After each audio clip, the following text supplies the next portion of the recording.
And we're continuing with the 8th chapter of The Stolen Lake by Joan Aiken. I fell asleep reading the last chapter, which is why it trailed off. So we will pick up from the beginning of the paragraph where I nodded off. The prisoner breathed, gulped, and coughed. Cough! Thought Dido, a convulsion of the lungs. She felt around on the floor of the cave and discovered a small, thick book, which felt as if it was bound in leather. Guess you won't need to tear out any more pages now, eh?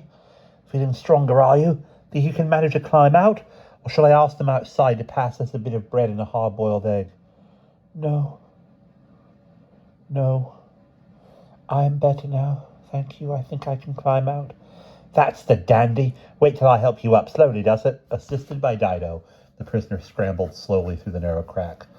Willing hands were waiting to receive her on the far side. When Dido emerged herself, holding the book, she discovered that the hail had changed to freezing, driving snow. Lieutenant Windward, Mr. Holystone, Noah, and the rescued prisoner were already making their difficult way down the gully. Mr. Multiple had waited to help Dido. Well done, young'un, he congratulated her. Reckon she'd never have got out if it weren't for you. But come on now, don't dally. It's cold enough to freeze a brass baboon. You take this book and the flowers, and I'll carry the cat. Fred had jumped back through the gap with Dido. What was all that yelling about? She asked as they slipped and stumbled down the rocky hillside in the blizzard. I'll show you. Just look here. Mr. Multiple passed by a big rock. Something purple and silver gleamed beyond it. With total astonishment, Dido, coming up beside him, saw the body of a woman sprawled among the black boulders. Already snow was veining the folds of her satin dress and whitening her disheveled hair. She had been wearing a loo mask, but the string had broken and it lay beside her face. Dido recognized her. It's Mrs. Vavasour, the dressmaker. How the blazes did she get here? Is she dead? As a doornail? But where did she come from? You remember the big owl? The one that lit on your head, and Holystone spiked it with his sword? Well, that's her.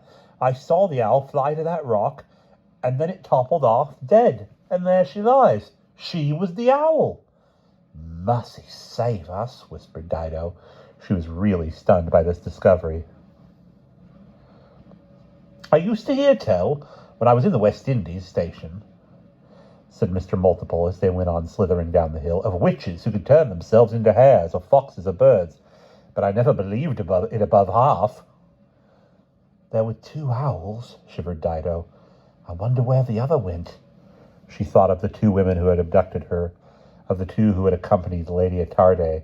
Were they the same? Where was Mrs. Morgan now? You'd better not come near me, said Mr. Multiple cheerfully, or I'll give it its neighbour's fate. Or I'll give it neighbour's fare.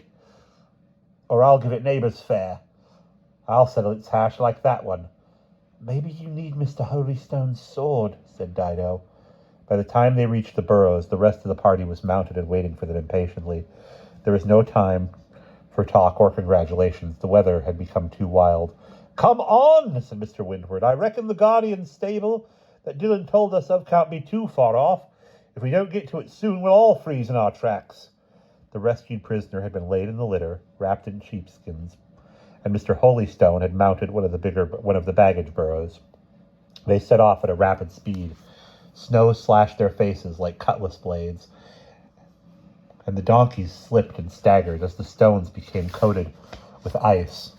It was horrible riding. Fortunately, in less than 20 minutes, they reached the end of the lake. By then, their faces, clothes, and all exposed surfaces were cased in a layer of ice. Not a moment too soon, they came to a low building, solidly built of clay and thatched with ichu grass. The door, though closed, was not fastened, and they all bundled inside. Pell-mell, riders and beasts together. Anybody about? May we come in? Shouted Windward, but there was no reply. The place was empty, save for a few mules and a couple of llamas, which stared placidly at the intruders. Noah and Mr. Multiple instantly began to kindle a fire, having discovered a clay hearth and a pile of thorn and llama droppings apparently intended as fuel. A wide clay shelf along the side of the building was evidently meant to serve as table, chairs, and a bed for any travelers making use of the place. Lieutenant Windward heaped some ruanas on a section of this near the fire, and then assisted the rescued captive to lie down. "How are you feeling today? How are you feeling now, miss?" he inquired very politely. The fire blazed up. Dido could now see that the prisoner was a girl, perhaps 4 years older than herself. Ellen wore a very plain gray dress, with a white tucker and a brown pinafore over it reaching to her ankles. She had blue stockings, buckled shoes, and a blue cap that fitted her head closely, and had 4 square corners. She was desperately thin and frail. Despite that, she was the most beautiful person Dido had ever seen. Her face had a kind of transparent clearness, like the mountains at sunup, Dido thought, or one of them waterfalls. Her eyes were large and gray, her nose straight, her mouth wide and smiling. Silky brown curtains of hair fell on either side of her forehead. "I am alive," she said in answer to Windward's question. "Thank you all. And to Toldrum here." The cat had jumped up beside her, and she was fondling its head. How did you ever get behind that rock?" demanded the lieutenant. "Are you King Mabon's daughter?" said Dido. The girl smiled at her and held out a hand. "Yes, I am Ellen, and I have to thank you especially for climbing through that cranny and thinking to get me the roomy flowers." "You have to thank me for a deal more than that," Dido thought, taking the small thin hand for the second time and smiling back at the Princess of Lyonesse. "How many of them cats did you have to start?" she asked. 5, poor faithful friends. I am afraid aurochs or wild beasts must have killed the others." "Not all of them," said Dido. 3 got through, but like the loot here asked, who put you in there?" "Queen Ginevra, of course," said Ellen, as if surprised that anybody should ask such a simple question. Dido noticed that Mr. Holystone, who since entering the warm, dim stable had seemed wrapped in dreamy reverie, gazing at the fire, started slightly at this name and looked round. "The Queen put you in there?" Windward gaped at the princess. "But why?" "For a sacrifice to Sul. The temple of Sul is up above here on the mountain." "Why?" he asked again incredulously. "For long life, naturally." Ellen raised her beautiful brows. "Many short lives make one long one. How can she live under her quondam until her quondam king comes back, unless she takes a great many other lives, young lives of girls?" Windward stared at her, speechless, stiff with horror. "That's why there weren't any girls in Tenby Bath? It ain't the aurochs at all?" Dido nodded, her suspicions fully confirmed. "I dare say the aurochs may have had 1 or 2 every year," said Ellen, "but they mostly remain in the mountains. You have only to ask the guardian of this place. He will tell you how many years he has been throwing girls into Lake Arianrhod, and his predecessors before him." "I never heard anything so disgraceful in my whole life," said Lieutenant Windward hoarsely. "And she calls herself a civilized woman. But how did she manage to get hold of you, miss?" "Well, when I was 7, my father sent me to school in Queen's Square, in the other Bath in England. Lyonesse ought to be safe enough, my father thought, best to take no chances. So I went to school for 9 years, and on the way back my ship was captured by pirates." "Pirates? They're in Ginevra's pay, her watchdogs. Those 3 witches of hers throw their net far afield, and a king's daughter, by their reckoning, is worth far more than any ordinary girl. Her bones give 6 months of life. Mine, who knows how long, 6 years, perhaps." "Bones," whispered Mr. Multiple, who, now that the fire was burning well, had been drawn by the sound of Ellen's level voice. "Thrown into the lake, eaten by Sul's sacred fish, then the bones are made into a paste which, eaten daily by Ginevra, has preserved her life for many hundreds of years." Dido thought of the fat queen lolling on her couch, languidly tasting thick white porridge from a silver dish. "My reflection," she thought suddenly. "I wonder if it ever came back. Like those watches beginning to go again. But even if it didn't, better to lose your reflection than been thrown into Arianrhod for fish to munch and then have your bones ground up into porridge." That was why your dad pinched the lake, then?" she said. "So you couldn't be thrown in. He guessed the Queen must have got you. Did he steal the lake? A warm ripple of affection came into Ellen's voice. Clever father! He knew that would put a stone in her shoe. So then she called in the British Navy, said Windward. I begin to see. But now she hopes to make King Mabon return the lake so long as she held you, princess? Because, said Dido, she hoped I'd let on to be the princess and King Mabon would be fooled. That was why she didn't make me into porridge, though I reckon she was fair itching to. But why were you left in that cave, ma'am, princess? Oh, pray call me Ellen. All the girls at Miss Castlereagh's academy did so. I was left in the cave because the sacrifice has to be made at a particular time of the month when the new moon holds the old one in its arms. Lady Attarde and those other women put me there, and the guardian used to come every day or so to feed me. When he remembered, he will not be best pleased when he finds that I have escaped. Ginevra will probably have him thrown in the lake.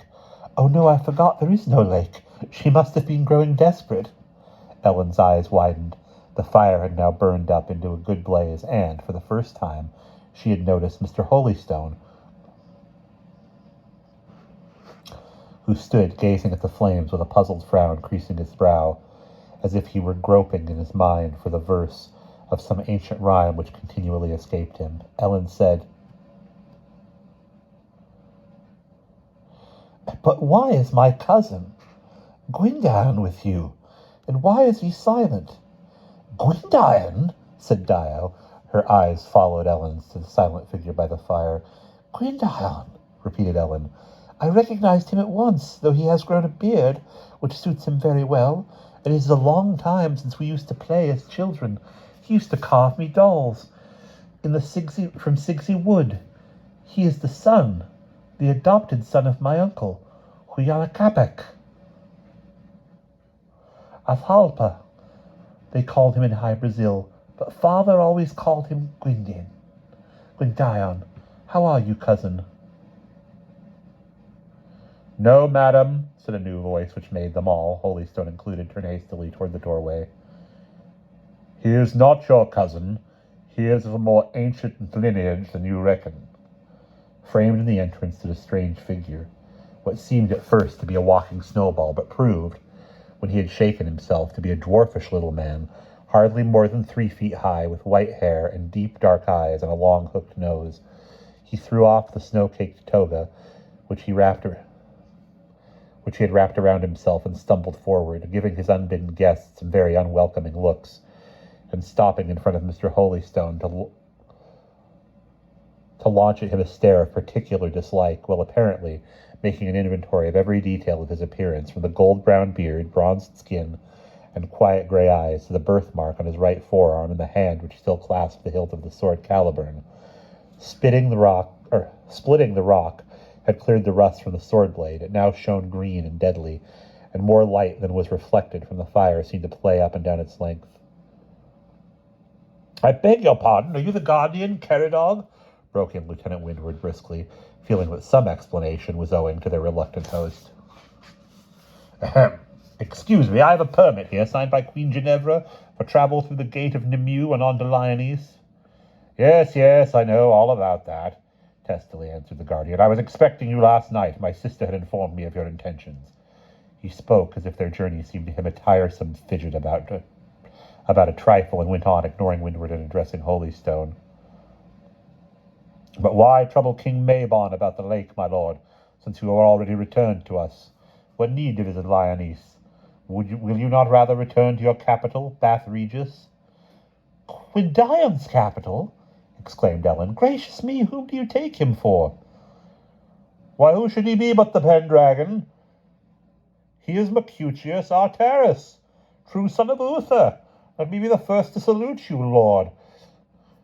Rex quondam et vivens, High King of New Cumbria, Lyonesse, and High Brazil, said Caradog, not sounding in the least pleased about it, but going rather creakily and grumpily down on one knee, nevertheless, to kiss Mr. Holystone's hand, which still rested on the hilt of the sword Caliburn. Avrige, vivat Rex, the party from the Thrush stared at one another, dumbstruck. Ellen exclaimed, Gwydion, can this be true? Or is the old man only joking?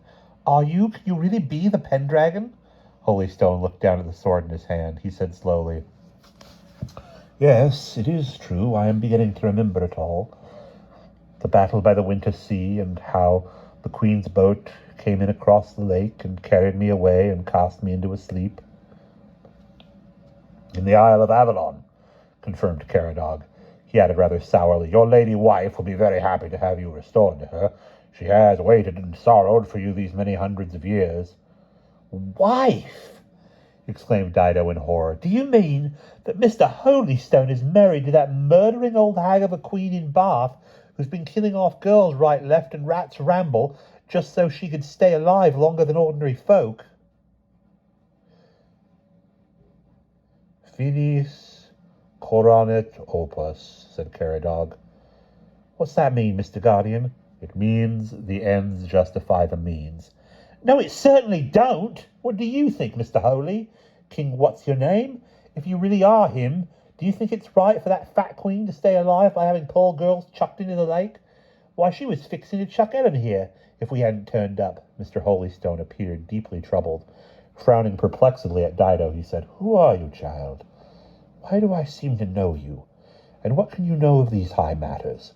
It was evident that the three separate parts of his existence had not yet dovetailed together. Oh, blimey, said Dido, hurt and cross.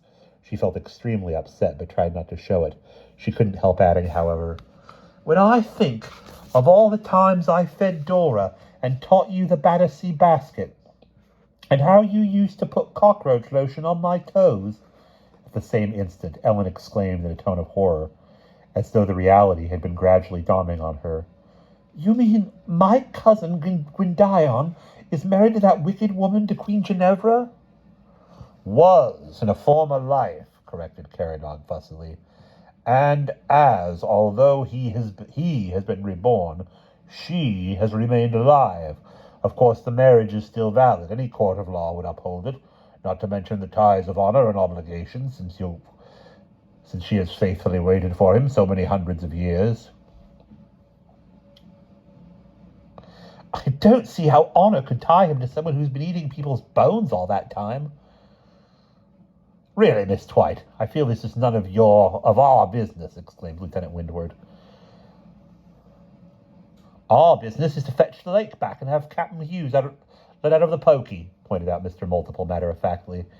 And then to get hell for leather out of this infernal country, he added under his breath, rattling the diamonds in his pocket.